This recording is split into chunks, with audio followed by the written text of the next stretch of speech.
Une effervescence peu ordinaire occupait le parvis et l'entrée de Sportica samedi matin. La météo n'annonçait pas de pluie, mais pas trop de soleil non plus.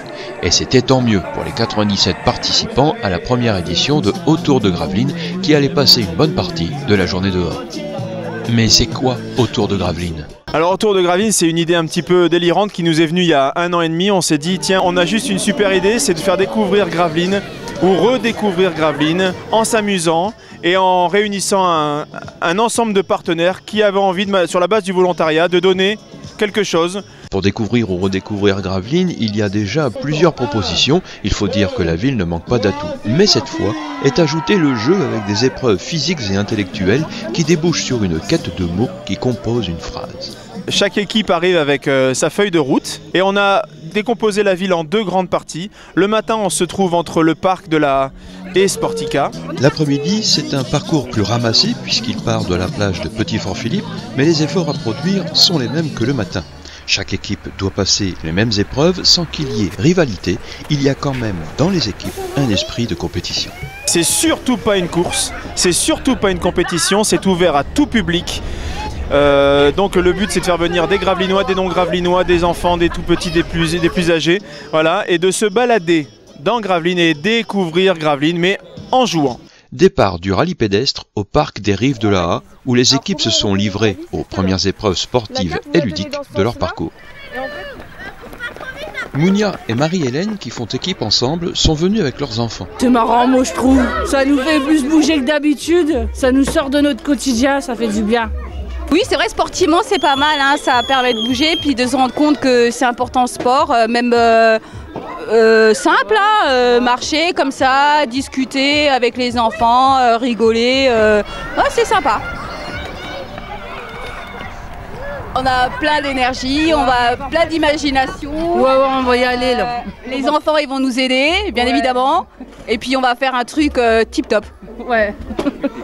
Ouais, ça va. Qui va péter. Voilà, on va tout déchirer. Après avoir accompli les épreuves, les participants se sont fait délivrer le premier mot de la phrase à construire et peuvent partir sur les chemins, direction le prochain point d'accueil. La ville est là tout près, mais ne se dévoile pas encore. Parcs et jardins lui font comme un écrin parcouru de chemins où les arbres et la verdure accompagnent nos promeneurs qui s'engouffrent sous les feuillages et longent les cours d'eau. Je ne connais pas Gravelines, je suis là depuis l'année dernière. Donc l'occasion pour moi de découvrir la ville avec mon petit bout Adam là. Et je suis ravie parce que ça se passe bien. Pour passer un bon moment avec mes enfants en faisant le tour de Gravelines, découvrir des endroits qu'on n'a pas l'habitude de découvrir en temps ordinaire, quoi. Car l'un des objectifs est aussi de passer un bon moment entre amis ou en famille. C'est donc une balade à pied, sans chronomètre ou durée définie.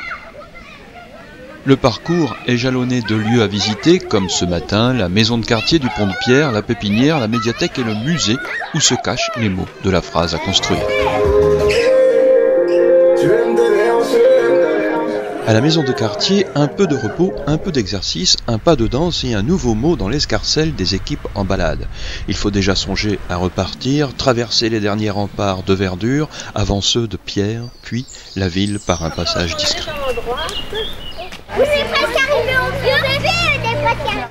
Le musée du dessin et de l'estampe reçoit les promeneurs avec une animation qui allie la magie de pouvoir reproduire une image simplement et la découverte d'un nouveau mot caché dans cette image.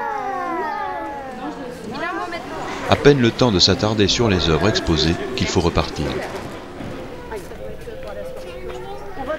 À la médiathèque, les participants ne mettent pas longtemps à trouver un coffre bleu qui contient les informations nécessaires pour découvrir un nouveau mot. La matinée est presque terminée, mais il y a encore des lieux à visiter, des efforts à produire pour pouvoir enfin se reposer, même si certains se sont organisés et profitent du cadre bien agréable pour le pique-nique du midi. Un peu plus loin, le dernier mot manquant de la matinée est en haut de ce jeu de cordage. Tout à côté, un ballon et des mini-cages de but sont le dernier défi de la matinée. L'arrivée à Sportica n'est plus loin. Tout n'est pas fini puisqu'avant de repartir après le pique-nique pour une nouvelle balade, les promeneurs devront passer à l'atelier mobilité de la jeune entreprise Littoral APA Santé. Nous proposons des services d'activité physique à domicile, mais également d'autres prestations comme celle d'aujourd'hui. Et aujourd'hui, on simule la cécité et le surpoids. Donc on essaie de sensibiliser les gens au handisport. Donc c'est tout le but de la journée. Un peu à l'image de cet atelier, les participants samedi matin ne savaient pas trop où ils mettaient les pieds, mais c'est en mettant un pied devant l'autre qu'ils sont arrivés au bout.